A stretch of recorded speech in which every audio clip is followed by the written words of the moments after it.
Brigade Al-Qassam militer Hamas melakukan penyergapan jarak dekat dengan posisi Israel. Dalam serangan itu, Al-Qassam menargetkan tank dan 3 bulldozer D9 Israel di Rafah, jalur Gaza Selatan.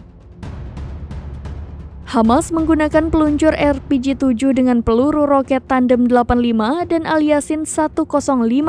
Selain itu, Al-Qassam juga menembaki mortir 60 mm HM-11F dengan peluru bom M61HE. Belum diketahui nasib tentara Israel dalam serangan jitu Hamas ini. Militer Gerakan Perlawanan Islam Palestina atau Hamas Brigade Al-Qassam mengumumkan para pejuangnya berhasil meledakkan terowongan jebakan di barat kota Rafah, jalur Gaza Selatan pada Kamis 6 Juni 2024.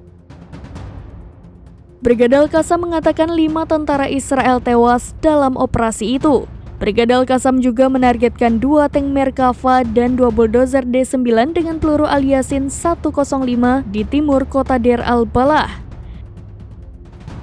Sementara pasukan Brigade Al-Qassam yang menyerang di timur Kempurich mengebom pasukan tentara Israel dengan mortir kaliber berat. Sebelumnya, kemarin tentara Israel mengumumkan salah satu tentaranya tewas dalam pertempuran di jalur Gaza Selatan.